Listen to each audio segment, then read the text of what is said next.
It's time for Security Now. Steve Gibson is here with a stunning flaw in Microsoft. They say it's a feature, not a bug, and it's been around since 2011. You'll be interested in what Kaspersky has to say about all that. Microsoft also just revoked 100 malicious window drivers. Wow. Why can't you use threads in Europe? And then a look at part one of our look at satellite security, or should we say insecurity. It's next with Steve Gibson and Security Now. This episode is brought to you by Cisco Meraki. Without a cloud-managed network, businesses inevitably fall behind. Experience the ease and efficiency of Meraki's single platform to elevate the place where your employees and customers come together. Cisco Meraki maximizes uptime and minimizes loss to digitally transform your organization. Meraki's intuitive interface, increased connectivity, and multi-site management keep your organization operating seamlessly and securely wherever your team is. Let Cisco Meraki's 24/7 available support help your organization's remote, on-site, and hybrid teams always do their best work. Visit meraki.cisco.com/twit. Podcasts you love. From people you trust. This is TWiT. This is Security Now with Steve Gibson, episode 931, recorded Tuesday, July 18th, 2023. Satellite Insecurity, Part 1. Security Now is brought to you by Collide. Collide is a device trust solution for companies with Okta. And Collide ensures if a device isn't trusted and secure, it cannot log into your cloud apps. Visit collide.com/securitynow to book an on-demand demo today. And by Drata. Security professionals often undergo manual tasks of collecting evidence. With Drata, companies can complete audits, monitor controls, and expand security assurance efforts to scale. Say goodbye to manual evidence collection and hello to automation, all done at Drata speed. Visit drata.com/twit to get a demo and 10% off implementation. And by Duo. Protect against breaches with a leading access management suite, providing strong, multi-layered defenses to only allow legitimate users in. For any organization concerned about being breached and in need of a solution fast, Duo quickly enables strong security and improves user productivity. Visit cs.co/twit today for a free trial. It's time for Security Now. I know you've been waiting all week long. Finally, Tuesday's here. Security Now's on the air, and there he is, Steve Gibson, the star of our show. Hi, Steve. Yo, Leo. Great to be with you again. You know, your Wikipedia calls you Steve Tiberius Gibson. I think it knows that's not the case. I would hope so. Every once in a while, I like to call you that, since you are a Star Trek fan. What's Indeed. up? So, an interesting bit of news about a paper that was submitted and accepted and presented at a recent IEEE security symposium 2 months ago in May caught my eye because it's something in our 18-plus years of the podcast we've never talked about. We've always been talking about it on the security, fiber optic cables and stuff on the ground. We've never looked up. And today's topic, it started off to be, today. It ended up being today and next week. So this is Satellite Insecurity Part 1 for today. Interesting. Really interesting. And not surprisingly, things are not good up there in the friendly skies. But anyway, we got a lot to talk about. We're going to look at what Kaspersky had to say about last Tuesday's Microsoft patch event and what security consequences it has for all non-subscribing Microsoft Office users.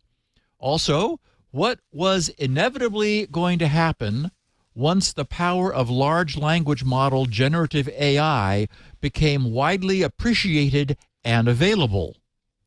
What does it mean that Microsoft just revoked more than 100 malicious Windows drivers? 100, more than. What two well-known companies have been added to Clop's MOVEit file transfer victim list? Uh-oh. What does Dun Bradstreet have to do with Android apps? Where in the world can you use Meta's new Threads service and where not? And what's a side effect of Bitcoin addresses looking like gibberish? And after we examine those questions, cover some miscellany and user feedback, we're going to turn our attention, as I said, to the heavens in recollection of those famous words of Henny Penny. The sky is falling? Ah, yes. Good old Henny Penny. She wasn't Henny wrong. Penny. She wasn't wrong. No. And we do have a great picture of the week, which has already generated some laughter among the Twitter people who saw it earlier. I have not looked. As my new policy is to only. That's good. Yeah, I increased the size of the show notes to such a point that the picture's below the fold. So Nice. I will scroll it up and share it with you in just a moment. But first, I do want to say a little word on behalf of our sponsor for this section of the show, Kolide. Kolide. What is Kolide? It's a device trust solution for companies with Okta. If you use Okta, you want Kolide. And Kolide ensures that if a device is not trusted, if it's not secure, it cannot log into your cloud apps. You would think, oh, well, doesn't Okta do that? No, all Okta does, all any authentication system does is make sure that that person is who they say they are. Without Kolide, it's not checking the security of that person's laptop or that person's LAN. That's what Kolide adds. If you work in security or IT and your company's using Okta for authentication, this is for you. If you have noticed, and I think if you listen to the show, you have noticed, the majority of data breaches and hacks these days all have something in common: your employees. Sometimes an employee's device gets hacked because of unpatched software. Let's say, a unpatched version of, say, some media server software sitting on the drive. We won't name names, but you know what I'm talking about. Sometimes an employee leaves, crypto keys in the downloads folder. It seems like every day a hacker breaks in using credentials they phished from an employee. The problem here, though, is, it's tempting to say, blame the employees, but no, it's not the end users. It's the solutions you're using that are supposed to prevent these breaches. It doesn't have to be this way. Imagine a world where only secure devices can access your cloud apps, can get on your network. In this world, phished credentials are useless to hackers, and you can imagine that this world would be a safer place because you don't have a Plex server that hasn't been patched in 5 years sitting on that user's network, ready to invade. It works with every OS, by the way, Windows, Mac, Linux, and it all has one dashboard for the whole kit and caboodle. Best of all, Kolide is designed to help your employees, to enroll your employees as participants, as supporters in your aim to total security. It gets the users to fix the security problems before they can log in. So it doesn't create more work for your IT team, and it makes everybody a part of that team. Hey, here's the good news. You don't have to imagine that world. It is here with Kolide. Kolide. Visit kolide.com/security now. Book an on-demand demo today. See how it works for yourself. Really cool. If you're using Okta, you need Kolide. kolide.com/security now. We're thrilled to have them as a sponsor. We thank them for supporting Steve's good work here. And now, ladies and gentlemen, I shall scroll up to see the picture of the week. I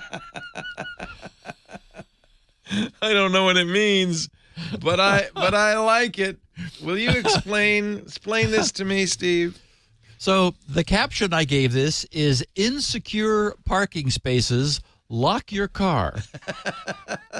And what we're looking at is something that one of our listeners, bless their hearts, being a listener to the podcast, saw and thought, oh my God, I've got to take a picture of this and send it to Steve. Wow. So you know how parking slots are often labeled with like who's allowed to park in there, like, Denny's parking only kind of thing. If there's some, movie theater next to it and Denny's is is upset because people who are going to the movies are parking in their slots. I hate it so when these that happens. Yeah. don't yes. Worse. So I'm at Denny's all the time, and I want to get park and have my fried egg and get on over there. So yes, that's right. You don't want those movie people. Get them out of there. Movie people taking up your spot. That's right. So here we have stenciled on parking spaces. Who is allowed to park in them? And I kid you not, I don't know what the initials stand for, but it says HTTP parking only. So, of course, no insecure. Yeah, that's right. Those are insecure parking places. Is there an HTTPS next to it? That's the question. You want to lock your car. Yeah, that's hysterical. I love it. So obviously it's a company of some kind, but yeah, exactly. Yeah. It's some company's initials, so that everybody who would be wanting to park there would realize, oh wait, that's I can't park in this spot. That's reserved for HTTP, which means something to us. Yes. Okay, so Kaspersky, being Kaspersky, a very technologically savvy security firm, had an interesting take on last Tuesday's monthly Microsoft patch event. It was the heading on their posting that first drew me in. They titled their posting, that is Kaspersky did, Band-Aid on a ... corpse, which, is not the way you want to start describing Patch Tuesday, right? Band-Aid on a corpse. They said, Microsoft patches IE again. And their subhead was July Microsoft Patch Tuesday, a collection of exploited vulnerabilities. So this is all definitely worth sharing as we look back at the past week. We often do a retrospective on Patch Tuesday. Today we're going to start with what Kaspersky had to say, and then I'm going to, flesh it out a little bit. So Kaspersky wrote, the Microsoft July patch collection has turned out to be a quite surprising event. First, they're once again fixing apparently dead Internet Explorer. Second, as many as 6 of the vulnerabilities are already being actively exploited by attackers. In other words, 60 days in last Tuesday's patch batch. They said third, 2 of those 6 actively exploited vulnerabilities were closed not with patches, but with recommendations. And that's what we're going to end up talking about because this is a little distressing. So they said, here are the total statistics. 132 flaws were closed, making it, one of the larger ones. And this is, every month this happens. 9 of which are considered critical. Exploitation of 37 of those vulnerabilities can lead to arbitrary code execution, 33 to privilege elevation, 13 to security feature bypasses, and 22 to possible denial of service. They said not so long ago, we wrote that Internet Explorer had kicked the bucket, but not quite. In particular, we talked about Microsoft's advice to continue installing security updates related to IE, since some of its components are still in the system. And now it becomes clear why they gave this advice. The July patch closes as many as 3 vulnerabilities in MS HTML, the engine inside the legendary browser. In the CVE descriptions, Microsoft states the following. So Microsoft said, while Microsoft has announced retirement of the Internet Explorer 11 application on certain platforms, and I'm thinking, wait, are there any platforms where it hasn't been retired? I don't think so. And they said, Microsoft said, the Microsoft Edge legacy application is deprecated, right? Remember, Edge started using MS HTML and then switched to Chrome. The Chromium engine. So they said the Microsoft legacy application is deprecated. The underlying MS HTML, Edge HTML, and scripting platforms are still all supported. The MS HTML platform is used by Internet Explorer Mode in Microsoft Edge, as well as other applications through web browser control. The Edge HTML platform is used by WebView and some UWP applications. The scripting platforms are used by MS-HTML and Edge HTML, but can also be used by other legacy applications. In other words, that they wish it were dead, but it's too deeply wired into Windows to actually go away, and it's got some problems. So they said updates to address vulnerabilities in the MS-HTML platform and scripting engine are included in the IE cumulative updates. Edge HTML and Chakra changes are not applicable to those platforms. To stay fully protected, we recommend the customers who install security-only updates install the IE cumulative updates. And yes, I second that advice. Okay, so back to Kaspersky, who says, the most dangerous of the freshly discovered IE vulnerabilities is CVE 2023-32046. And of course, all the CVEs I'll be talking about are 2023, so I'm just not going to be saying that every time. Anyway, 32046, they said, and it's already being used in real attacks. Its successful exploitation allows cyber criminals to elevate their privileges to those of the victim. Attack scenarios involve the creation of a malicious file that's sent to the victim by email or hosted on a compromised website. So, opening a file, bang. All attackers need then is to convince the user to follow the link and open the file. The remaining two vulnerabilities, 35308 and 35336, can be used to bypass security features. The first allows a cybercriminal to create a file bypassing the mark of the web mechanism so that the file can be opened by Microsoft Office applications without protected view mode. And both holes can be used to trick a victim into accessing a URL in a less restrictive internet security zone than was intended. The next two vulnerabilities are also being actively exploited, but instead of full-fledged patches, they've only received security recommendations. And this is we're going to be spending some time on this because this is a little surprising.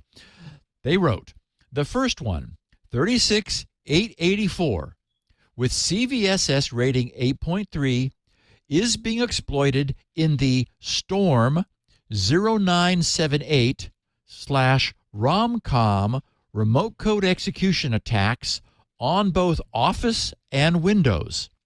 To stay safe, Microsoft advises adding all Office executables to the feature_block_cross_protocol_file_navigation list.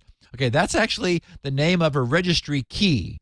So feature block cross protocol file navigation. And we'll be coming back to that, as I said, and have a lot more to say about that in a minute. Kaspersky continues, the second unresolved issue, and again, what I just talked about is like a problem that Microsoft has chosen not to fix, and we'll explain why. They said the second unresolved issue relates to the signing of kernel-level drivers. This one doesn't have a CVE index, Kaspersky says, but only a guide with recommendations. Microsoft revoked a bunch of developer certificates used in advanced persistent threat attacks and blocked several malicious drivers. But the root of the problem remained.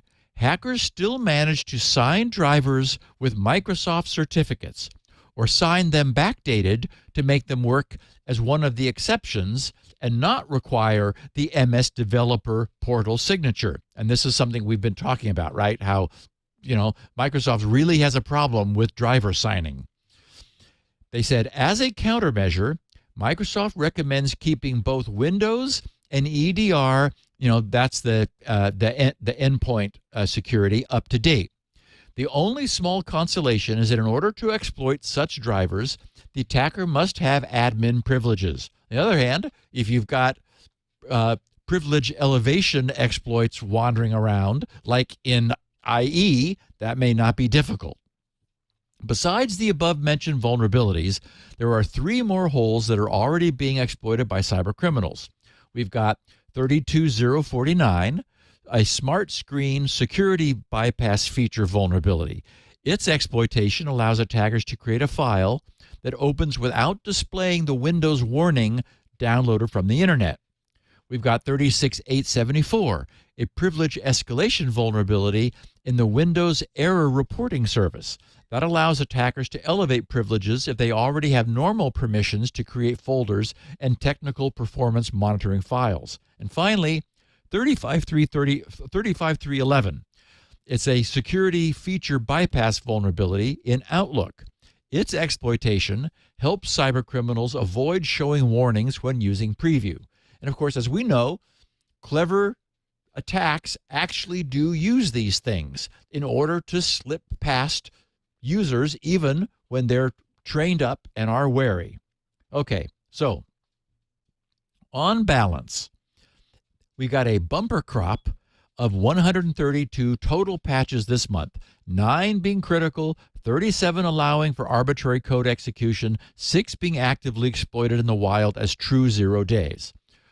One of those 0 days being actively exploited in the wild right now was that 36884. That's the one carrying the CVSS, which is pretty high, of 8.3. Being exploited in a phishing campaign being conducted by a group designated as Storm 0987. What's got people stirred up is that despite this being actively exploited in the wild and having been identified as a 0 day, Microsoft has not patched it, and they appear unlikely to do so. The reason is that this phishing campaign is using a feature, not a bug. Were it to be disabled for security, Microsoft is afraid that might break too many existing things. And so they're afraid to turn it off. Now, this is one of those things, and we've encountered them before, which Microsoft should have turned off a long time ago, in which case this would have never been a problem, or better yet, should have never made possible in the first place, in which case developers would have found, like legitimate developers, would have found some other safer way to do the same thing. But no, it's like scripting in email. What could possibly go wrong? Okay, so what does Microsoft have to say about this? Microsoft's posting of July 11th, right? So that was Patch Tuesday last week. Microsoft posted about this in a separate posting titled Storm 0978 Attacks Reveal Financial and Espionage Motives. So I thought, okay, this is, as I was digging into this, what's going on here? Microsoft said, Microsoft has identified a phishing campaign conducted by the threat actor tracked as Storm 0978, targeting defense and government entities in Europe and North America. The campaign involved the abuse of CVE 2023-36884, which included a remote code execution vulnerability exploited before disclosure to Microsoft. In other words, a 0 day, right? It was exploited before disclosure to Microsoft via Word documents using lures related to the Ukrainian World Congress. Storm 0978, also they have Dev 0978, also referred to as Romcom, the name of their backdoor by other vendors, is a cybercriminal group based out of Russia, known to conduct opportunistic ransomware and extortion-only operations, as well as targeted credential-gathering campaigns likely in support of intelligence operations. Storm 0978 operates, develops, and distributes the Romcom backdoor. The actor also deploys the underground ransomware, which is closely related to the industrial spy ransomware first observed in the wild in May of 2022. The actor's latest campaign, detected in June of 2023, so just last month, involved abuse of this exploit, 36884, to deliver a backdoor with similarities to Romcom. Storm 0978 is known to target organizations with Trojanized versions of popular legitimate software, leading to the installation of Romcom. Storm 0978's targeted operations have impacted government and military organizations primarily in Ukraine, as well as organizations in Europe and North America potentially involved in Ukrainian affairs. Identified ransomware attacks have impacted the telecommunications and finance industries, among others. Okay, so now we get to the good part of this after that background. Microsoft 365 Defender detects multiple stages of Storm 0978 activity. Customers who use Microsoft Defender for Office 365 are protected from attachments that attempt to exploit 36884. In addition, Microsofts who use Microsoft 365 apps, versions 2302 and later, are protected from exploitation of the vulnerability via Office. Organizations who cannot take advantage of these protections can set the feature block cross protocol file navigation registry key to avoid exploitation. And in Microsoft's posting from last week, that registry key was highlighted and underlined like a link. And sure enough, it was a link. So I clicked it. And where did it take me? It jumped me to a page, and the link used the # suffix to pre-position me a ways down the page to a specific section, which they wanted to refer to. And that prevented me from initially seeing the title of the page. The section of the page I was jumped to was titled New Restrictions on Use of the file : / protocol. So, of course, I thought, whoa. I can't believe this. That's I still know. around? I know, Leo. Oh, my I thought, God. Whoa, that's what we're talking about here as being exploited in a 0-day today? Oh, Lord. We're talking about bad guys leveraging the file : / scheme to arrange to run programs on the user's machine from Office documents. And that thought was followed by, wait, exactly as you said, Leo, that's still possible? So then I started to read what Microsoft wrote on this page that had been linked to by their posting from last Tuesday. And there they wrote, prior to this update, Internet Explorer would allow non-file protocol, i.e. HTTP and HTTPS, delivered pages to frame, in other words, using an iframe, or navigate to pages that were delivered using the file : / protocol scheme, i.e. would only block loading of resources from the local computer. For example, file : / c : / temp/test.gif, for example. But resources from non-local paths would be allowed. And then they said, here's an example page displayed in IE 9.0.1. And I thought, IE 9? So I finally scrolled up to the top of the page to see what in the world I was reading. And it was from Microsoft, posted on August 12th of 2011. Yes, 12 years ago, titled Internet Explorer 9.0.2 update.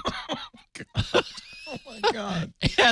And sure enough, they showed where IE 9.0.1, apparently just like Office apps today, will load an iframe with text content provided by the file : / scheme from, for example, live.sysinternals.com was the example they gave from 12 years ago. And then they show the same thing done under the new and improved IE 9.0.2. And what do you know? By golly, that iframe is empty. Then they note other browsers have blocked cross-protocol interactions for quite some time. Here are screenshots of Firefox 5. That browser from times past. Chrome 14 and Opera 11.5 developer consoles in this same scenario. Okay, so just to make sure that everyone is on the same page here, this Russia-located Storm 0978 phishing campaign has been successfully installing Trojan code into unsuspecting Office users' machines using a technique that IE 9.0.2 celebrated ending in August 2011. Of 2011. Noting at the time that everyone else had already done that. Yet, just last week, Microsoft wrote, and I'm quoting them again, the campaign involved the abuse of 36884, which included a remote code execution vulnerability exploited before disclosure to Microsoft via Word documents, although they had disclosed it to themselves in August of 2011. So they've known about it since IE9 finally decided to fix it, and even then it was the last of the bunch to do so. So it came back. They turned it back on for some reason in Office. Who knows when? But, now Microsoft is afraid to turn it off again, despite the fact that it's being abused in a Trojan installing remote code execution vulnerability in their own Office documents. They can't turn it off because they have no way to predict what doing so might cause to break. So they're not going to make it their problem. Unless you're using their online subscription Office stuff, in which case they'll protect you from it. But if not, it's up to you. So there's a registry key, which will allow anyone and everyone to turn off this behavior, which is currently under active abuse, apparently by Russians, to install malware into the computers of unsuspecting link clickers. I've got a picture from a registry snapshot showing this. The key is HKey local machine, software policies, Microsoft, Internet Explorer, main, feature control, feature block, cross-protocol navigation. And under that key, it's necessary to enumerate each of the various Microsoft apps whose behavior, in this case, you would like to restore to Internet Explorer 9.0.2, where this was originally fixed 12 years ago. I also have a screenshot of the registry showing the enumeration of the reg dword values under that key. And Leo, thank you. It's on the screen right now. So what are you supposed to change it to? You have to add all of that. None of that is there now. Oh, no. Okay. All right. Yeah, you got to put all that in. And now, isn't it possible to make a regedit file that you just double-click and it does it? Absolutely. Okay. A regedit file, and it would just be a simple one click, and it would do that. Now, as I said, this has stirred up a bunch on the net because, Microsoft is literally not fixing something that is in active abuse right now as a remote code execution vulnerability. They can't fix it because it will break things that developers are depending upon. Yeah, you should break it. Yes, frankly. you should It's a break stupid thing to have had in the first place. It is incredibly, as I said, like scripting an email. What could possibly go wrong?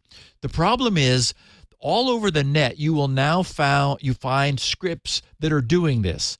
Unfortunately, they spell PowerPoint all the way out, and that's incorrect. It needs to be powerpnt.exe. So just a heads up, if you do use these scripts, you'll see that they have powerpoint.exe. It needs to be powerpnt.exe, the actual name of the exe, that component of Office. So anyway, it's crazy that they've done this.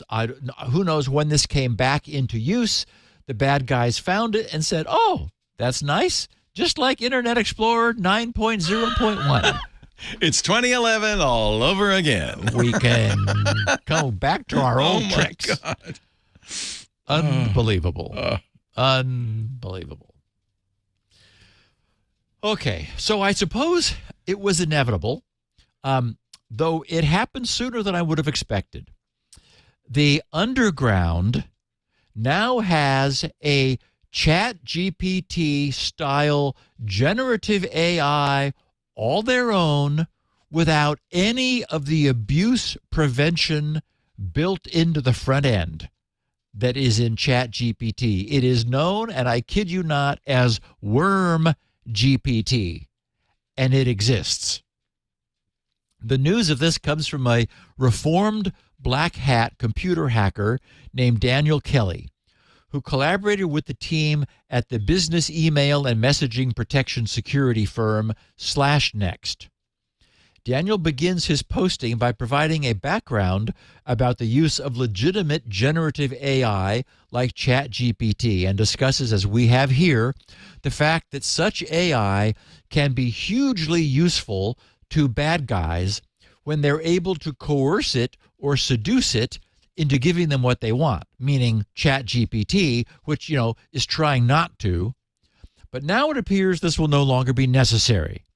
Daniel explains in his posting, he said, "We recently gained access to a tool known as WormGPT through a prominent online forum that's often associated with cybercrime. This tool presents itself as a black hat alternative to GPT models designed specifically for malicious activities. WormGPT is an AI based on the GPT-J language model, which was developed in 2021. It boasts a range of features, including unlimited character support, chat memory retention, and code formatting capabilities. WormGPT was allegedly trained on a diverse array of data sources, particularly concentrating on malware-related data. However, the specific data sets utilized during the training process remain confidential, known only to the tool's author and publisher. We conducted tests focused on business email compromise, BEC attacks, to comprehensively assess the potential dangers associated once WormGPT or similar tools become more widely available and well known. In one experiment, we instructed WormGPT to generate an email intended to pressure an unsuspecting account manager into paying a fraudulent invoice. The results were unsettling. WormGPT produced an email that was not only remarkably persuasive, but also strategically cunning, showcasing its potential for sophisticated phishing and BEC attacks. While appearing largely similar to ChatGPT, WormGPT is deliberately unbounded by any ethical boundaries or limitations. It will answer any question asked, will generate any form of document required, and will author any type of malware requested. This experiment underscores the significant threat posed by generative AI technologies like WormGPT, even in the hands of novice cybercriminals. It renders them immediately far less novice in their presentation and skills. Generative AI can produce emails with impeccable grammar, making them appear significantly more legitimate and reducing the likelihood of being flagged as suspicious. And the use of generative AI enables the execution of much more sophisticated BEC attacks than could have been launched before. Even attackers with limited skills and inability to use the target's language can now use this technology, making it an accessible tool for a broader spectrum of cyber criminals. And Leo, as I said, this happened sooner than I expected, but in retrospect, of course. Do you know what the quality of the code is? I mean, so far the code we've seen generated by other LLMs has not been superb. Well, it's not been bug free in the same way that you ask. Well, worse than that, it's been kind of trivial. So it's not, I mean, in other words, there are plenty of people with the skills to write this code themselves. It just enables people who don't even have those skills to create some. Right. And so we would argue that this code was trained on code that was written by skilled people, and it is just regurgitating it. On the other hand, it's, it is often producing credible code. And I think what we can expect to see is this will only get better going forward. So anyway, I guess it's the point is, we've often joked at like ransom notices, poor grammar, and you see, you look, if you bother to read spam, it's often obviously spammy. Oh, right? yeah. Well, we can expect that to go away now, because it will be easy to dump this through a large language model trained up in the target language, and it will clean up the misspellings and the bad grammar, and make spam now become indistinguishable from legitimate email. So, on our radar. Microsoft revoked more than 100 malicious drivers. And when you first encounter the headline, Microsoft revokes more than 100 malicious drivers, that seems like great news, right? 100 fewer malicious drivers now. But then you stop and think, wait a minute. Before they did that, there were 100 additional malicious drivers floating around, and if there were that many more, then isn't this going to be just like bugs, where we're never going to run out of them? And of course, malicious drivers could do anything they want with the system, and that's not good. And then we recall that historically, Microsoft's track record of keeping these malicious driver lists up to date has been, shall we say, a bit less than stellar. Like, didn't we catch them for 2 years, like not bothering to update the list and then going, oh yeah, like, and then saying that they were going to, but even then they didn't, as I recall from a prior podcast.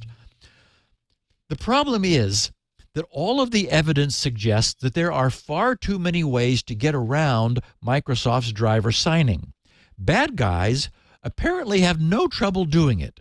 Kernel driver signing apparently poses a much greater inconvenience for the good guys than it does for the bad guys, who simply arrange somehow to run a bypass. And in fairness, this isn't really Microsoft's fault, at least not today. They're still stuck with the original design from Windows NT. Now, consider that Windows NT was first released and the architecture was in place in late July of 1993. So, July of 93, almost exactly 30 years ago, when the world, as I've often said, was a very different place. Consider that Netscape didn't invent SSL until 2 years after that, in 1995. So, yeah, a very different world 30 years ago. So NT's architecture, which considers peripheral drivers to be trusted peers running alongside it in Ring 0, that architecture did not foresee and could not really have foreseen the degree to which unknown and untrusted third parties would be creating what amount to kernel extensions. It should not be necessary to fully trust some random printer driver to the same degree as Microsoft's own kernel code. But the architecture of Windows NT, which is what we're still living with today, makes what has turned out to be a very poor assumption about the trustworthiness of drivers. Drivers are sacred. They were designed that way. They're meant to be. But now everybody just includes them in random things that you install.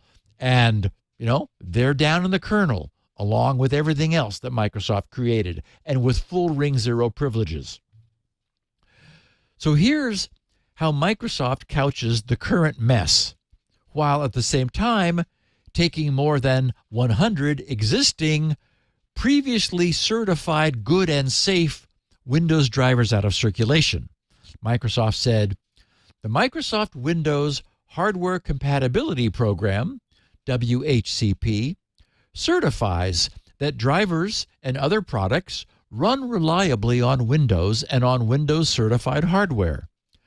First reported by Sophos and later Trend Micro and Cisco, Microsoft has investigated and confirmed a list of third-party WHCP certified drivers used in cyber threat campaigns. Because of the driver's intent and functionality, Microsoft has added them to the Windows driver.stl revocation list. Woohoo! The Windows driver.stl list is part of the Windows Code Integrity feature. The file contains digital signatures and lists of drivers that Microsoft has revoked. This stops malware from running in the Windows boot and Windows kernel processes. Driver.stl ships along with Windows but is not part of Windows. It cannot be turned off, tampered with, or removed from the system. Microsoft updates the contents of the revocation file. The updates are sent to Windows systems and users from Windows Update, right, like every 6 months. The Windows Code Integrity feature validates the source and authenticity of the drivers that run in Windows. The feature uses digital signatures to verify the integrity of Windows files and drivers. It prevents the loading of unsigned or tampered files. Windows Code Integrity and the driver.stl revocation list have existed alongside Windows since Windows Vista. Okay, so what this all means is that, as Microsoft themselves say, WHCP certified signed drivers are being used in cyber threat campaigns because driver signing is no longer workable. I mean, it's not useful. They're having to do blacklists of drivers, digital signatures, listing them in this file, and they just added more than 100. I checked. Their previous update was December of last year.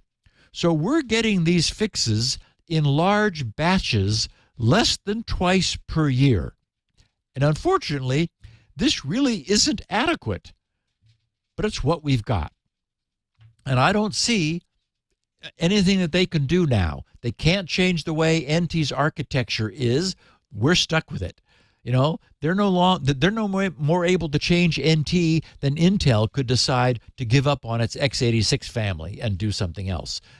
This is, old legacy architecture dating back 3 decades, and all Windows is based on it. They keep changing, the API layers, moving that all forward from Win32 and .NET and, and then, a whole series of evolutions on top of this fundamental architecture. And unfortunately, the way it's been designed, they're allowing people to write whatever they want to, get it signed, and until it's found to be bad, it's allowed to run in the kernel. Well, it's the world we've got. And Leo, let's talk about a sponsor that we've got. Okay. Gladly I will. I'll talk about Dorata as we continue on with security now. This portion brought to you by a fantastic tool for anybody who's doing manual compliance evidence collection. Dorata, D-R-A-T-A. Here's the question. Is your organization finding it difficult to manually collect evidence and achieve continuous compliance as it grows and scales. Drata is a leader in cloud compliance software. That's what G2 says. Drata streamlines your SOC 2, your ISO 27001, your PCI DSS, your GDPR, your HIPAA, all the compliance frameworks, providing a 24-hour continuous control monitoring so that you can focus on scaling securely. With a suite of more than 75 integrations, Drata easily works through applications you're using like AWS and Azure, GitHub, Okta, Cloudflare, 75 of them. I can go on. I won't. Countless security professionals from companies including Lemonade and Notion, Bamboo HR, they've all shared how critical it's been to have Drata as a trusted partner in the compliance process. Expand security assurance efforts using the Drata platform. That allows you to see all your controls, easily map them to compliance frameworks. You'll gain immediate insight into framework overlap, for instance. Drata's automatic dynamic policy templates support companies new to compliance using integrated security awareness training programs and automated reminders to ensure smooth employee onboarding. And they're the only player in the industry to build on a private database architecture. That's really important. Your data can never be accessed by anyone outside your organization. All customers receive a team of compliance experts. Drata is your partner throughout this. That includes a designated customer success manager. Drata has a team of former auditors who have completed more than 500 audits between them. Your Drata team keeps you on track to ensure there are no surprises, no barriers, and you will love the pre-audit calls that'll prepare you for that day when your audits begin. Drata's Audit Hub is the solution to faster, more efficient audits because you have a place where you can both go, auditor and your company, save hours of back and forth communication, never misplace crucial evidence, makes it easy to share documentation easily. All the interactions, all the data gathering occurs in Drata between you and your auditor. So you don't have to, go from tool to tool and say, I got it right here. Go through your files. It makes it so much easier. With Drata's risk management solution, you can manage end-to-end risk assessment and treatment workflows. You can flag risks. You can score them. You can decide whether to accept, mitigate, transfer, or avoid them. Drata maps appropriate controls to risks, simplifying risk management, automating the process. Finally, there's Drata's Trust Center, which provides real-time transparency into your security and compliance posture. That makes everybody happy. It improves sales. It improves the security reviews. It gives you a better relationship with your customers and your partners because you're transparent and they've got a place they can go to verify that. Say goodbye to manual evidence collection. Say hello to automated compliance by visiting drata.com/twit. That's DRATA, drata.com/twit. Drata, bringing automation to compliance at Drata speed. Visit drata.com/twit. Make sure you go there because that way they know you saw it here and everybody wins. Drata.com/twit. Now, on with the show, Steve. So, following the massive MOVEit massacre. Oh, that's a good name. I like it. Yeah. And unfortunately, it's too accurate. Boy, Russia's Clop leak site has been steadily adding to the list of companies whose data it successfully exfiltrated and is now threatening and holding for ransom under threat of full disclosure, which will occur when their proprietary data are sold to the highest bidder on the dark web. Two recent additions to the list, which now numbers more than 200 companies, are noteworthy. The well-known stock photography portal Shutterfly and the Discovery Channel are the latest victims to be listed. Yikes. That was a bad hack. And of course, that's the SQL injection vulnerability that I've bored everybody by yammering on endlessly about because it just drives me nuts that, this is still being done today. Here's one that caught me by surprise. And I'm not sure how many of our listeners will recognize the name, Leo. But last Wednesday, Google posted to the Android developers blog the news of a new policy to begin this August. It had the headline, New Policy Update to boost trust and transparency on Google Play. Google wrote, "One of the many ways we keep Google Play a safe and trusted platform," yeah, they wish, is by verifying the identity of developers and their payment information. This helps prevent the spread of malware, reduces fraud, and helps users understand who's behind the apps they're installing. For example, we require developers to verify their email address and phone number to make sure that every account is created by a real person with real contact details. Now, that doesn't seem like much. Anyway, they said, today, we're announcing expanded developer verification requirements in our Play Console requirements policy. As part of this update, we'll also share more developer details on your App Store listing page to help users make more confident, informed choices about what to download. Okay. So it's interesting, first of all, that this is happening now.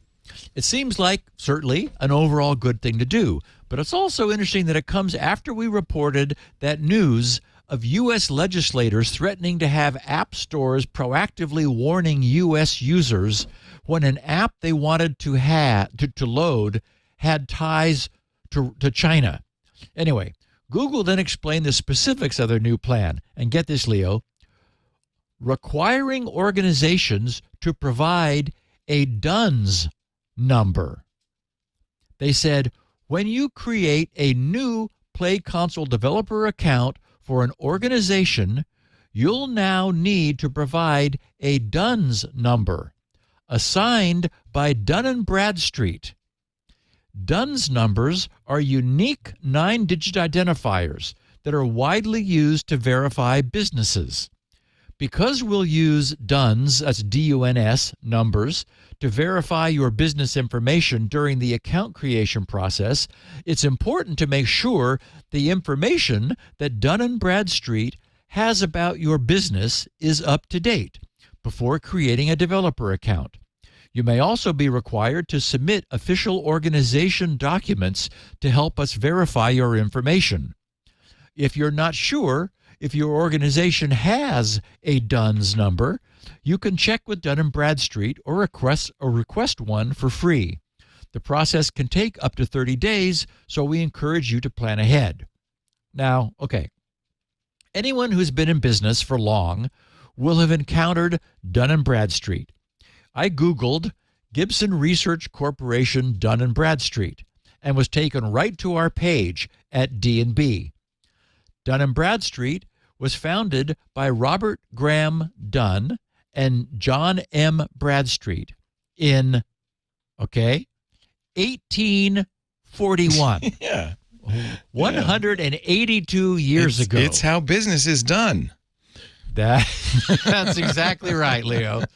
Basically, they just keep records on all businesses, and they serve as a clearinghouse for corporate data. I just renewed GRC's server and code signing certificates with DigiCert.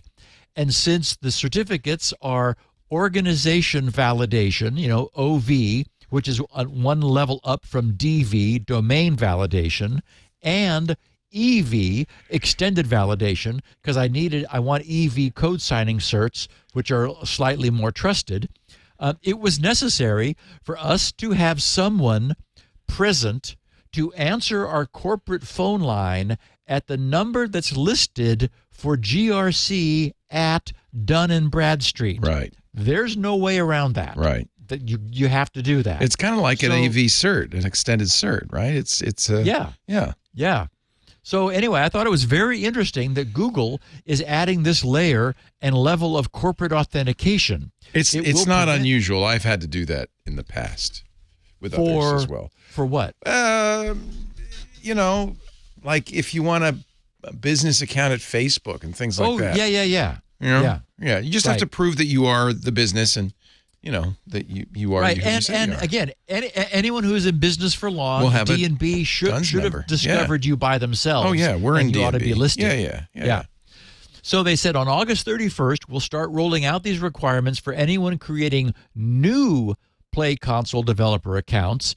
And they said your About the Developer section will be visible to users as soon as you publish a new app. over the first couple of months, we'll listen to feedback and refine the experience before expanding to existing developers.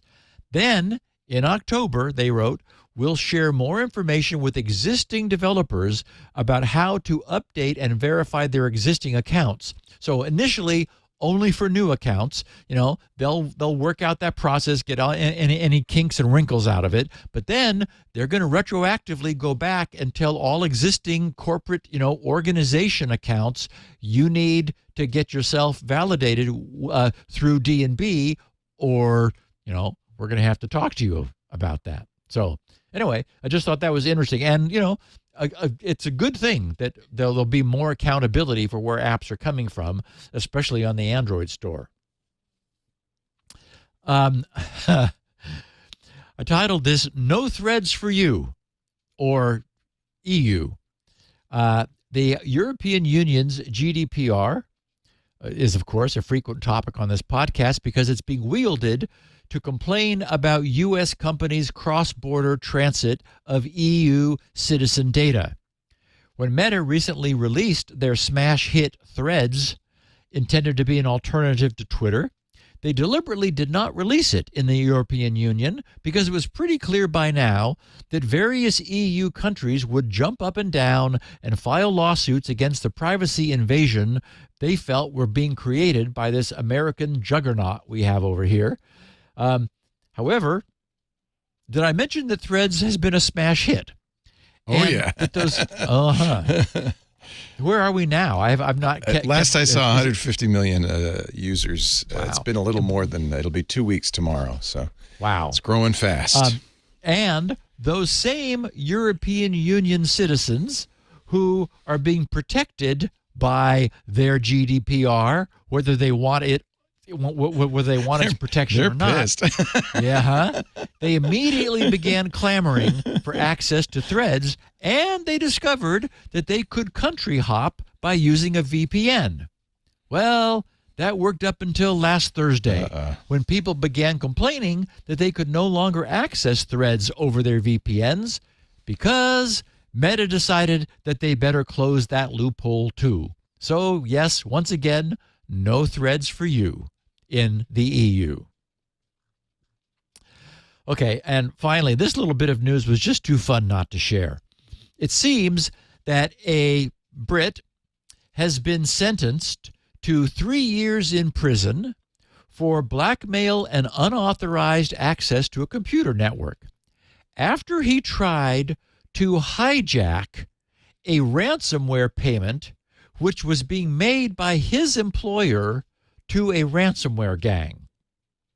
So this all began 5 years ago in February of 2018, when an Oxford-based company where this British citizen, Ashley Lyles, was working as an IT security analyst, but apparently not the sharpest IT security analyst around.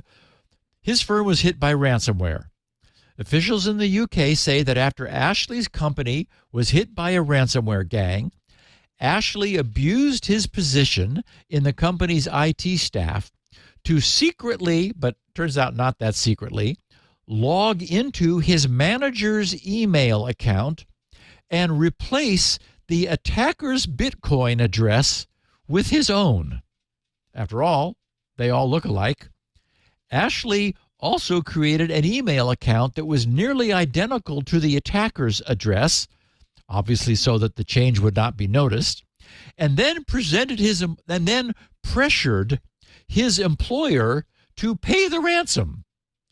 But Ashley apparently wasn't very accomplished with IT, as he had not covered his tracks.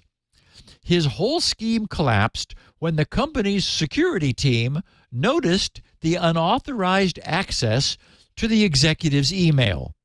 An investigation into what happened tied the intrusions to Ashley's home IP address. Whoops. And then the entire plan fell apart. It took 5 years for the wheels of justice to grind slowly, but Ashley will now be behind bars for the next 3 years because his little scheme didn't work. And who knows how much money he would have, quote, made, unquote. Although you have to imagine that when the bad guys said we didn't get the payment, and the company said, we sent it to you, they would have checked the address and realized, whoops, it went to the wrong address. And then, how did that happen would have, occurred. So anyway, don't do that. Last Thursday, the 13th, this is just a bit of miscellany that will be of interest to our Twitter using followers. And to me, actually, last Thursday, the 13th, TechCrunch wrote, as Twitter fends off new competition from Instagram's threads, the company today announced a change designed to cut down on spam in users' inboxes. Starting, quote, as soon as, unquote, TechCrunch wrote, July 14th, Twitter will introduce a new messages setting aimed at reducing spam in direct messages by moving messages from verified users you don't follow back to your message request inbox instead of your main inbox. Only messages from people you follow will arrive in your primary inbox going forward. Notably, these changes will also now apply to everyone who has their inboxes open to allow messages from everyone. Which is you. Well, of course, yeah, exactly. The reason I'm bringing this up as pertinent is that I very much enjoy and even depend upon the ability of this podcast listeners who are also Twitter users, if only, occasionally using Twitter like me, to be able to send DMs. As Leo always reminds our listeners at the end of every podcast, my DMs are open. But this just closed them, at least to people with whom I've never corresponded in the past. So TechCrunch continues. They said previously, people would only be able to message you via Twitter DMs if you had opted into an option, as I had, to receive messages from anyone through Twitter settings, or if the senders were verified users, meaning they pay for a Twitter subscription, and you had specifically opted into receiving direct messages from verified users. Additionally, people could direct message you if you had first sent them a direct message at some point in the past.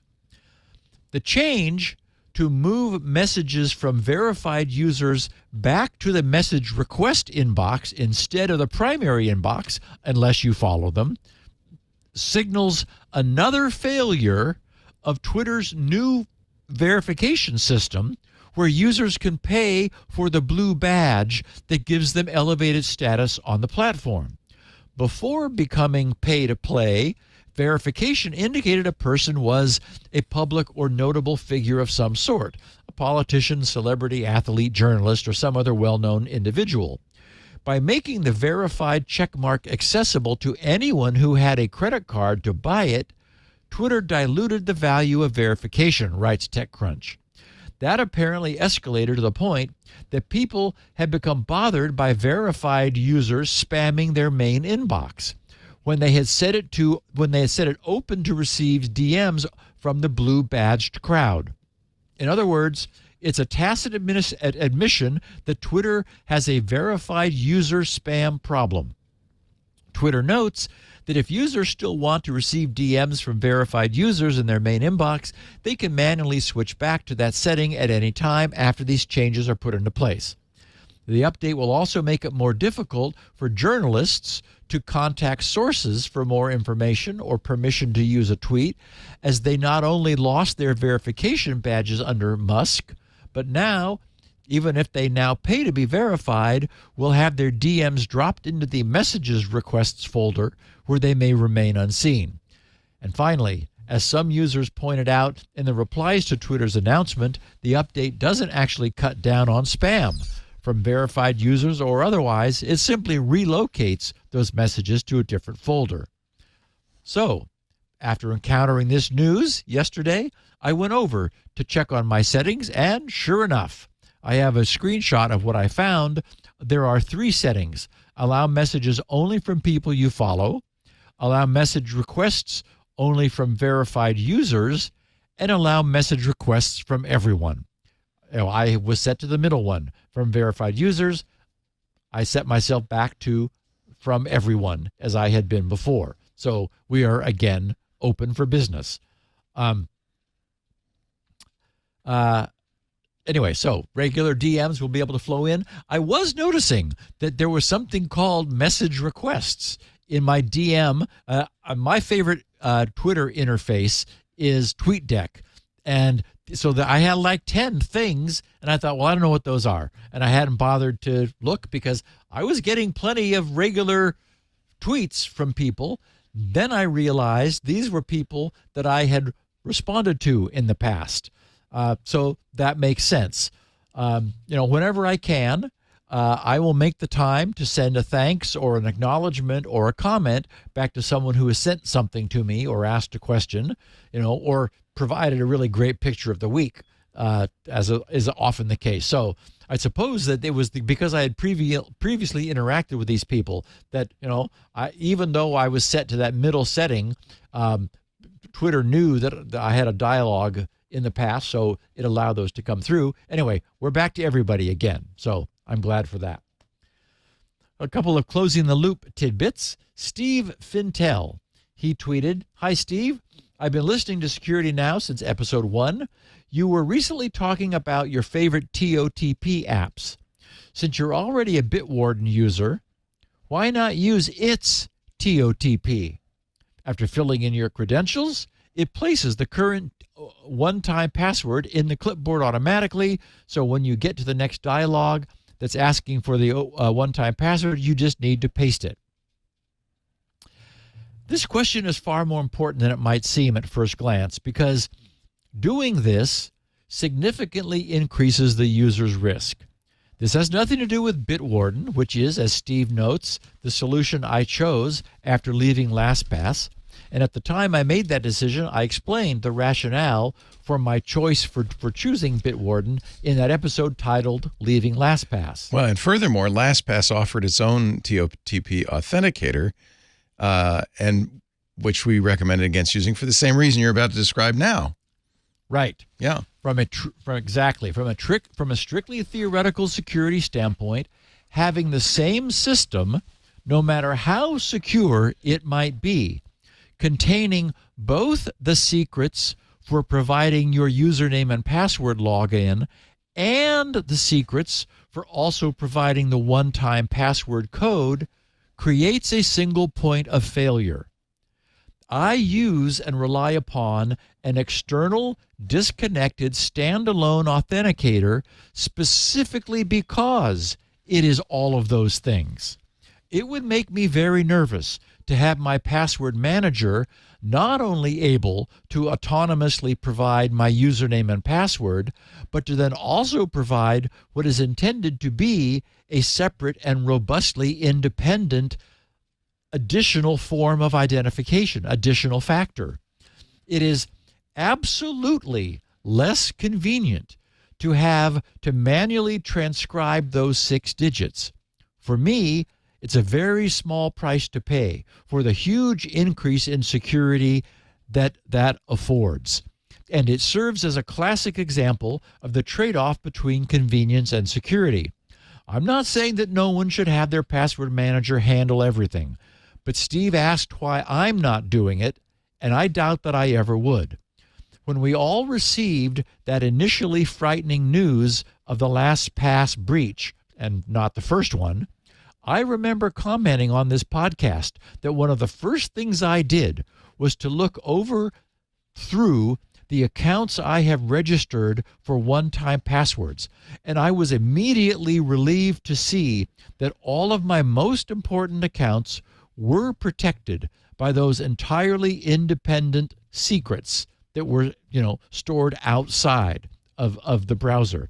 But imagine if LastPass had also offered TOTP fill-in, and if my account also contained all of those TOTP secrets as well. So anyway, Steve, thank you for the terrific question and the opportunity just to say, there is such a thing as too much convenience. And I think that's crossing the line. A different Steve M., he said, in episode 930, you talked about using dynamic DNS-based port forwarding for connecting your Synology NAS devices. I have 2 Synology devices at separate locations as well. I use Tailscale, which has a native Synology app, to connect them over VPN. Then they can talk to each other with no problem. I also have it installed on my Mac, so I can use the Synology Drive client to access the shares on my NAS from anywhere in the world. And Steve, I just wanted to say that's another great solution. We visited the topic, of so-called overlay networks many times.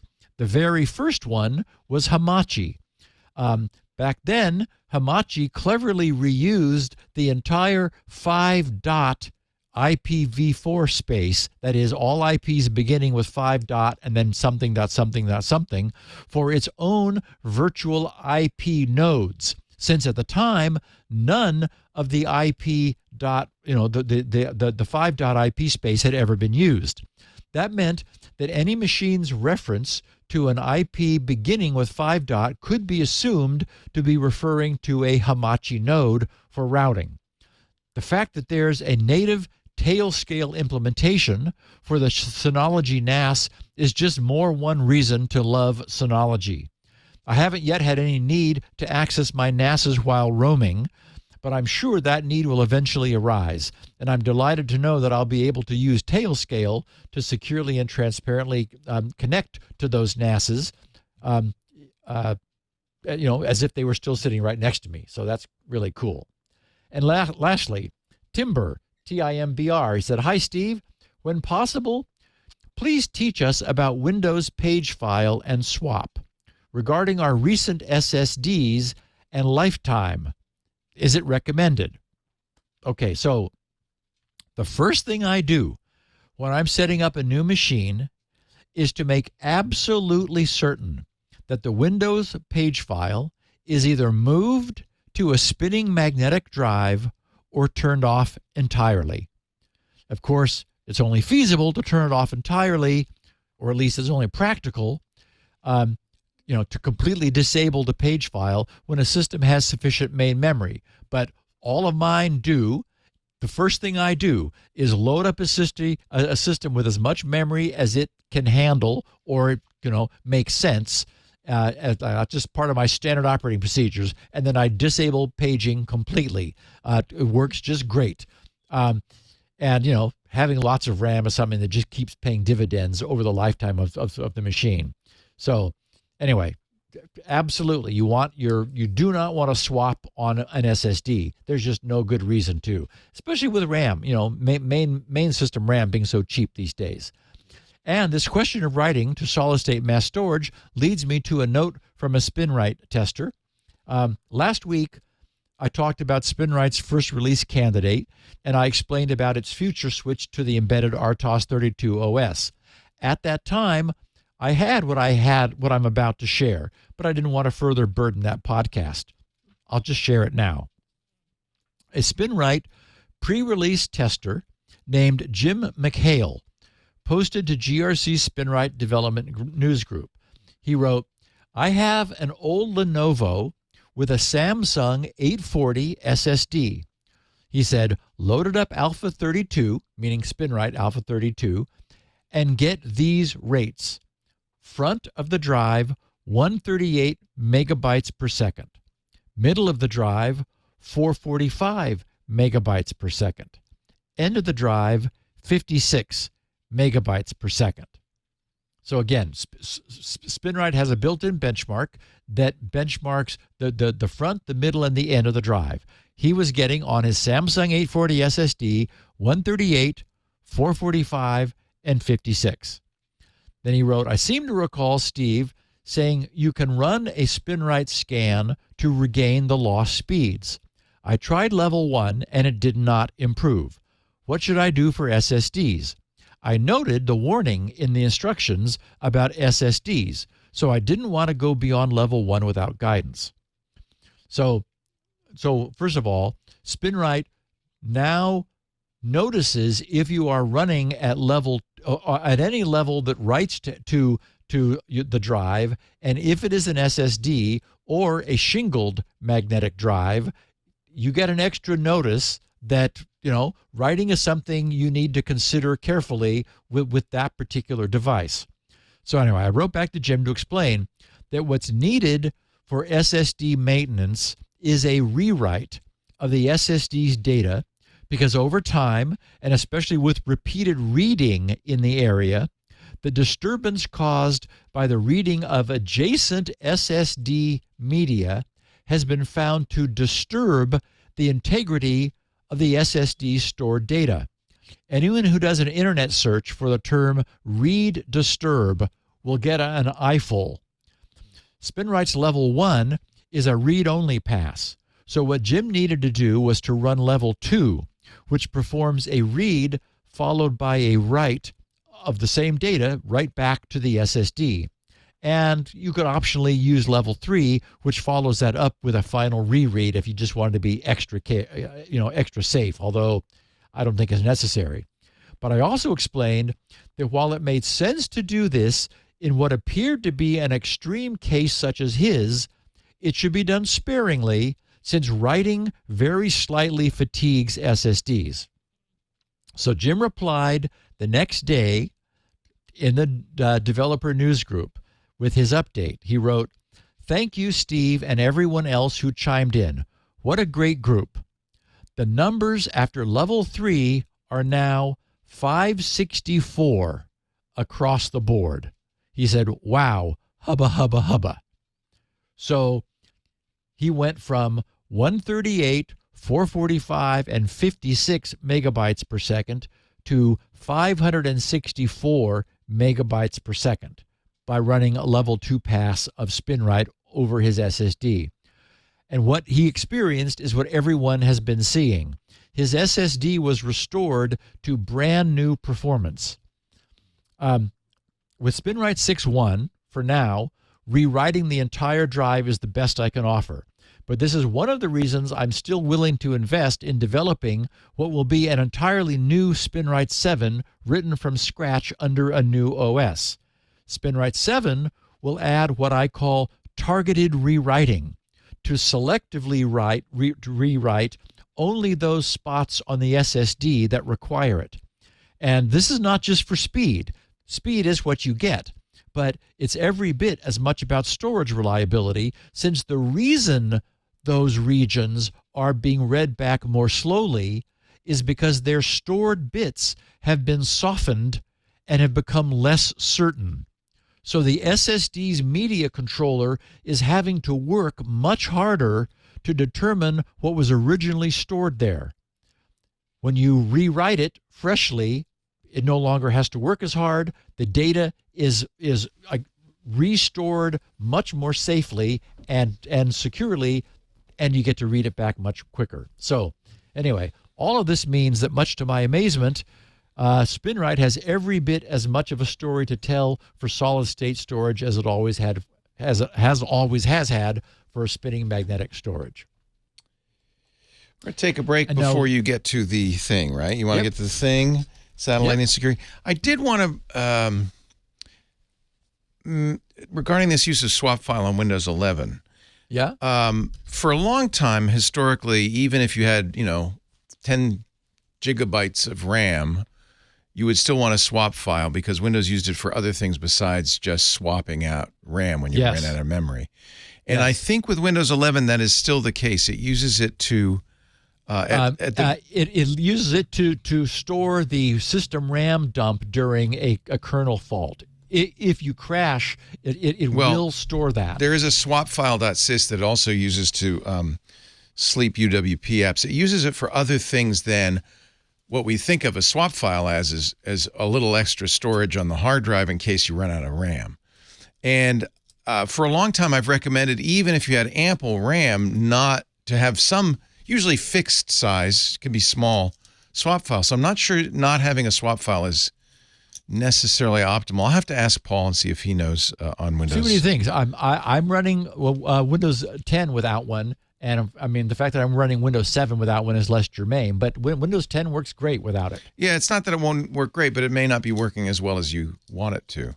The other issue that I would say is you don't have to worry about an SSD. I've been using swap files on SSDs for ages. Mark Thompson did that test where in the earliest days of swap files, he put it on an SSD and it burned it out quickly. But now I think the firmware on modern SSDs is good enough that I don't think you have to worry about burning out the SSD. I've been running swap files on SSDs for Linux and Windows for years without any issues. So I'll do a little more research into it, but I think it might actually be better for performance if you have a fixed size SSD, even if it's fairly small, not because of running out of RAM, but for other uses that Windows puts it to. And they've changed it, by the way. There's a new swapfile.sys replacing the pagefile.sys. It's all different. So I'm going to check into that on Windows 11. I'll find out. Okay. And I think it's harmless to do it on a swap file these days. Most people, that's an SSD. I will respectfully disagree with you. Really? Yep, absolutely. I would never write to SSD if I didn't have to. It fatigues it. I think because of the wear leveling they do these days, you're writing to it all the time anyway. I don't like that either. I know you don't like it, but I think that it's not a problem. That's one for Alan Malventano. It seems completely unnecessary to have a swap file if you've got lots of RAM, unless I'm wrong. So I'll check. I would just look. I defer to you in every respect on hard drives, but it does sound counter to stuff I have been told before. So I will look into it, just so people have that potential caveat. Our show today is brought to you by Duo. Duo is awesome. Been using this for years. It protects against breaches with a leading, access management suite. Strong, multi-layered defensives and innovative capabilities only allow legitimate users in, keep bad actors out. But one of the things Duo does that's so cool is they will raise or lower the requirements depending on the real-time risks, which is fantastic because, you want to have this high level of authentication without inconveniencing users. And that's what Duo does so well. It quickly enables strong security, but improves users' productivity as well. And if you're an organization that's concerned about being breached, you need Duo. Duo prevents unauthorized access with multi-layered defenses. That's the key here. And modern capabilities that thwart sophisticated malicious access attempts. You can, as I said, increase authentication requirements in real time. When the risk rises, it's even automatic. Duo enables high productivity by only requiring authentication when it's needed, enabling swift, easy, and secure access. Duo, D-U-O, provides an all-in-one solution for strong MFA, for passwordless, for single sign-on, and trusted endpoint verification. Duo helps you implement zero-trust policies by verifying users and their devices. Start your free trial. Sign up today. cs.co/twit. That's cs.co/twit. Duo is the best. Now, on we go with the show. Let's talk about satellites. Yes. So we spent, as I said at the top of the show, we spent a lot of time looking at ground-based systems. Like virtually all of our time. In the 18-plus years of this podcast, we've never looked to the sky. Well, unless it was to talk about aliens, of course. But just as our dependence upon ground-based fiber optic communications has crept forward kind of slowly, almost being unappreciated until we suddenly realized that we're unable to live without it, the same has been happening largely unseen far above our heads in orbit. On March 1st of this year, Bloomberg posted a piece titled, "How Do You Hack a Satellite?" It had the subtitle, "Inside the Frighteningly Easy Form of Cyber Warfare." And Bloomberg wrote, "It's morning on February 24th, 2022. Ukraine has just been invaded, but you live halfway around the world. Your neighbor comes over to complain that their internet is out. Suddenly you lose connectivity. Could it be the Russians?" Unlikely as it might seem for a number of satellite internet customers of Viasat Inc., that's exactly what happened. In a story in this week's Business Week, Bloomberg reporter Katrina Manson digs into the hack that disabled thousands of broadband users all over Europe. She writes, "Across Europe and North Africa, tens of thousands of internet connections in at least 13 countries were going dead. Some of the biggest service disruptions affected providers Big Blue Broadband plc in the UK and Nordnet AB in France, as well as utility systems that monitor thousands of wind turbines in Germany. The most critical affected Ukraine. Several thousand satellite systems that President Volodymyr Zelensky's government depended on were all down, making it much tougher for the military and intelligence services to coordinate troop and drone movements in the hours after the invasion. So that's the end of Bloomberg's quote. Bloomberg continues, it turns out that satellite hacking is one of the bigger and less understood threats of cyber warfare. For many years, no one worried about someone hacking a satellite because, well, it was so hard to even launch a satellite. But in 1986, a man going by Captain Midnight jammed HBO's feeds because he was mad about paying a higher fee. There are a number of touch points that could be vulnerable to interference.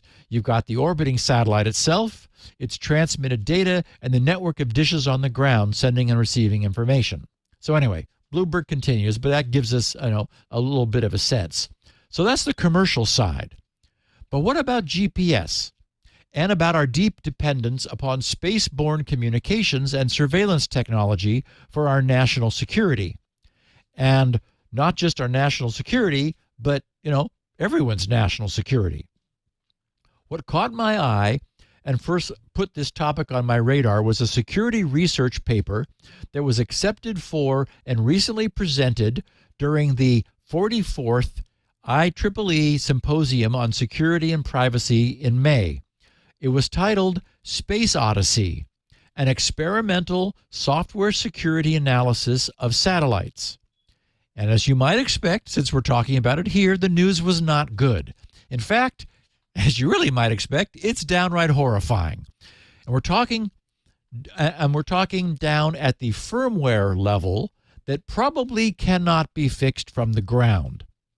But seeing this reminded me of another recent news blurb that I had recalled.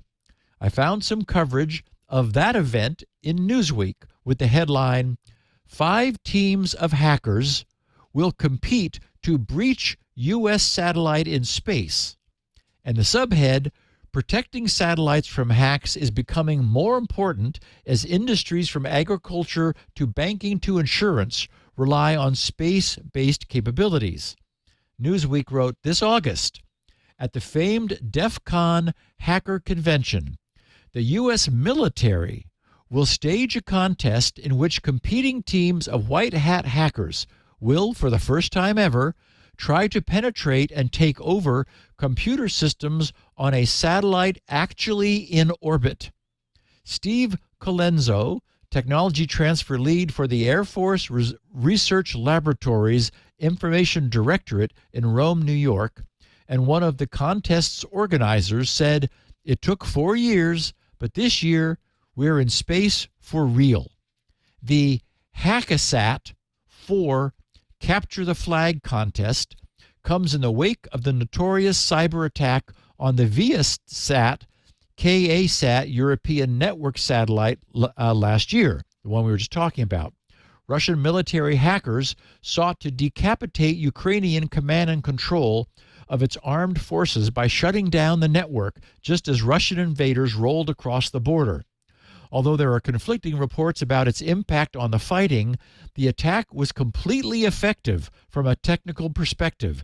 Every one of the KA-SAT's ground user terminals that was turned on at the time shut itself down and could not be powered back up.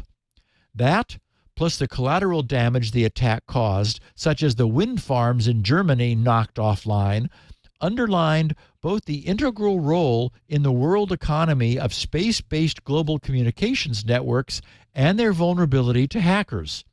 It also demonstrated the value of the annual Hackasat contest, which aims to highlight the cyber threat created by space-based capabilities. Steve Colenso said, we've turned a corner. A lot more people now understand those threats. So, today's podcast is part one of this important topic, because I wanted to lay a bit more groundwork for the discussion of what this group of 6 serious German cybersecurity researchers discovered and reported in their IEEE paper. It's one thing, to be unable to watch Seinfeld reruns, but entirely another for a country to be deliberately blinded by its adversaries when it's most in need of surveillance intelligence. It's very clear that the security of what's in orbit above is crucial to the physical security of our lives we're leading down here on the ground. So I want to conclude part one of this examination today by sharing some background from the U.S. Defense Department about the history and present status of the U.S.'s military satellite-based presence. There's a lot more going on up above us than most of us know. So from the U.S. Department of Defense, one tool the U.S. military has to gather intelligence on its adversaries is the reconnaissance satellite. Starting with the CIA's Corona program in the 1950s, the United States has employed orbiting satellites and high-altitude aircraft to photograph points of interest in enemy territory. These tools allow for an immediate area to be surveyed from a safe distance, improving the efficiency of missions. Throughout the Cold War, overhead reconnaissance satellites and spy planes brought attention to the USSR's nuclear buildup in Cuba, helping the United States dispel Nikita Khrushchev's missile gap ploy. In the 1990s, the stealth plane F-117 Nighthawk aided U.S. missions in the Persian Gulf and Yugoslavia. More recently, overhead reconnaissance provided critical images of Osama bin Laden's Abbottabad compound. Much of the United States' other overhead reconnaissance capabilities and missions are still classified, and the portfolio will remain a critical aspect of the military's C4 ISR apparatus. The C4 stands for Command Control Communications Computers, and the ISR is short for Intelligence, Surveillance, and Reconnaissance. In addition to simply taking photographs, the military's newest reconnaissance satellites use artificial intelligence to analyze and sort captured images. Once this process has gone through the satellite system, the sorted images are transmitted to ground stations on Earth. Here, machine learning allows the stations to compare new images to a plethora of others in the station's database. The compiled images in the database act as a control group, and differences found in the new images, such as a new structure being built or a plane following an unusual flight pattern, are brought to the attention of decision makers. At the same time, new technology like the European Space Agency's FISAT artificial intelligence chip allows satellites to quickly filter through images and discard the ones that are not useful. This capability is helpful when dealing with natural disruptions to captured images. Cloud cover, for example, renders many images useless. With AI, satellites can be programmed to recognize clouds and transmit only the cloud-free images to Earth, saving military analysts valuable time. Timely and reliable communication is a vital aspect of all U.S. military missions. Over the past few decades, the United States has relied on 4 different satellite systems to fulfill this role. Efforts to create a military communications satellite first began in 1960. The first satellites were launched in June of 1966, and by July of 1967, 19 satellites made up the system then called the Initial Defense Satellite Communication System, IDSCS. Data and photographs transmitted by the IDSCS system were first used in military operations during the Vietnam War. During this time, satellite technology improved. In 1971, the first of 16 new satellites were launched under a new system called the Defense Satellite Communications System 2, DSCS-2. Advantages over the The IDSCS system included increased communications privacy and compatibility with ground portable units. The military's third system, DSCS-3, came under development in 1995. Between 1982 and 2003, 14 satellites were launched as part of this network, that is, the DSCS-3. Today, the U.S. military relies on the Wideband Global SATCOM, WGS network. The Department of Defense ordered WGS's first two communication satellites in 2002, launching the first satellite in 2007 and providing communications coverage over the Pacific Ocean. 2 years later, the second satellite was put into orbit, expanding the communicative reach over the Middle East and Central Asia. Each WGS satellite is digitally channelized and transponded. These characteristics provide a quantum leap in communications capability, connectivity, and flexibility for U.S. military forces and international partners. Just one WGS satellite provides more SATCOM capability than the entire legacy defense satellite communications system constellation. WGS is an international system with Australia, Canada, Denmark, Luxembourg, the Netherlands, and New Zealand also investing in the satellite constellation. The system's 10th satellite was launched on March 15, 2019, and an 11th is set to be completed by 2023. Looking forward, the Pentagon is already planning the next communication satellite system. Spearheaded by the recently created Space Development Agency, the system will include development of deterrent capability, space situational awareness, a resilient common ground-based space support infrastructure, command and control systems, and artificial intelligence-enabled global surveillance. Additionally, the system is expected to be comprised of 7 mission-enhancing layers, including deterrence, navigation, and battle management. Another goal of this next program is to develop a network that has lower financial and security risks than its predecessors. In order to achieve this, the SDA is exploring the use of small, smart satellites. While both the physical size and cost of satellites have decreased over the years, these smaller satellites are not yet equipped with features at the same level as those employed by larger satellites. This shortfall, however, can be negated if a group of hundreds or thousands of small satellites, we're talking, swarm technology, are launched as one network. Under this system, if one small satellite is damaged or knocked off course, the cost is minimal and the system as a whole will not suffer. The same cannot be said of the older, larger satellites.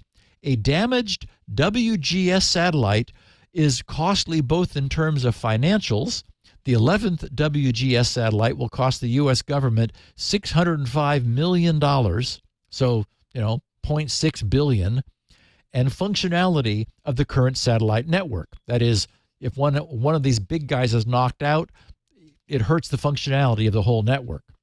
In order to make the small satellite plan a reality, Defense Advanced Research Projects Agency, of course DARPA, created Blackjack, a program designed to loft a network of 20 prototype small spy satellites to low Earth orbit in 2021. If adopted into the SDA's future satellite network, the Blackjack prototype would first focus on surveillance and communication missions. However, there have been talks about broadening the scope to more complex assignments such as space-based battle management. Big satellites are big targets that, if damaged, have big and inimical consequences. While a future system will likely make use of small and smart satellites, the current WGS network is comprised of 10, soon to be 11, large unprotected satellites, meaning adversaries need only damage 1 or 2 of them in order to dramatically disrupt the system. the biggest threats to WGS come from China and Russia. Both nations have ground-based anti-satellite weapons capable of destroying satellites in low Earth orbit. Beyond that, Beijing and Moscow are currently developing what they call peaceful spacecraft. These machines are purportedly being made in order to, quote, reduce the growing amount of orbiting debris and to refuel, repair, and refresh China's and Russia's existing fleet of satellites, unquote. Designed with robotic arms, these machines can easily be utilized to remove parts from U.S. satellites, empty fuel, and break antennae and solar panels. Someone in the know was quoted, quote, unlike ground-based missiles designed to knock out orbiting satellites, which give hours of warning before they can hit key targets in geosynchronous orbits, the satellite, the spacecraft satellites China and Russia are developing can destroy an intolerable number of our critical satellites with little or no warning. DARPA is currently building the United States' own satellite repair machines. Once launched, these or similar machines could also serve as bodyguards for U.S. satellites. With this defense, the WGS would be protected and able to serve the needs of the U.S. military until the future SDA satellite network is completed. So we're talking bodyguard satellite robots up there to protect our low number of large, big satellites until we can bring high numbers of small swarm technology satellites into service. This continues, we're nearing the end. Another risk to current and future satellites is hacking. Carried out by foreign governments, non-state entities, or even individual actors, cyber attacks are relatively inexpensive endeavors. On top of that, tracing a cyber attack back to its source often proves difficult, if not impossible. Dark Readings' Robert Lemos was quoted, quote, the importance of satellites make them a critical part of any nation's infrastructure and make attacking those satellites a strategy that most nations need to consider, unquote. Over the past decade, both China and Russia have launched cyber attacks against U.S. and NATO-affiliated satellites. Because both nations are rapidly incorporating cyber attacks into their military arsenal, the threat of similar instances will only increase. The information collected and transmitted by satellites is vital to the success of U.S. military operations. 68% of U.S. munitions, for example, were guided using space-based means during the U.S. invasion of Iraq in 2003. 68%. On top of that, the U.S. military relies heavily on GPS systems to move troops and supplies. In short, an effective cyber attack on a critical U.S. satellite could have detrimental repercussions on the battlefield. In order to protect the satellites from hacking, the Pentagon should focus on risk reduction frameworks through communication networks and supply chains. Moreover, the United States needs to explore protective technology, such as the Chinese development of communications protected by quantum cryptography. As cyber threats and capabilities continue to proliferate and evolve, so should the United States' ability to deflect and counterattack. And this means shifting satellite protection of a central priority of U.S. C4ISR. So, this concludes the first part of our two-part examination of satellite insecurity. Next week, we'll look at exactly what that team of German cybersecurity researchers found when they took a close look at the state of actually deployed satellites orbiting above us. And again, what was that Henny Penny said? Is only 300 shopping days left till Christmas? No, that wasn't. And Leo, apparently they can actually be knocked out of orbit. Wow. Yeah. I mean, you can All you need is lasers. You can actually. Oh no, I mean by hacking, by cyber by hacking them. You can drop a satellite out of back to ground. Yeah. Well, I look forward to part 2 of the show next Tuesday. We do the show every Tuesday at 1:30 or 2 p.m. Pacific. That's 4:30 Eastern, 20:30 UTC. I say that because it is possible to watch us do it live if you want the very freshest version at live.twit.tv. If you're watching live, chat live and irc.twit.tv. Of course, Club Twit members get special access to our really fun Club Twit Discord. There are lots of special events there and, one-time only things, plus shows we put out that are not public, like Hands on Windows with Paul Thurrott and Hands on Macintosh with Micah Sargent. We've got a fireside chat with Rod Pyle coming up Thursday, the 27th, a week from Thursday. That should be fun. Of course, we do Home Theater Geeks now in the club with Scott Wilkinson. And Ant is doing live photo critiques. He calls it Coffee Talk, starting August 4th in the club. Stacy's Book Club is coming up as well. So lots of good stuff in the Club Twit Discord. Ad-free versions of this show and all the shows we do. Special shows we don't put out anywhere else. And events that we don't put out, like our Friday night alcohol-fueled party last Friday. Alcohol and ribs-fueled. Ant brought ribs. If you're interested, it helps us out a lot. Smooths out the bumps, the ups and downs in advertising. None of it goes to me. It all goes to keeping the lights on and keeping the show going and our employees. $7 a month. That's all it costs. I think it's well worth it.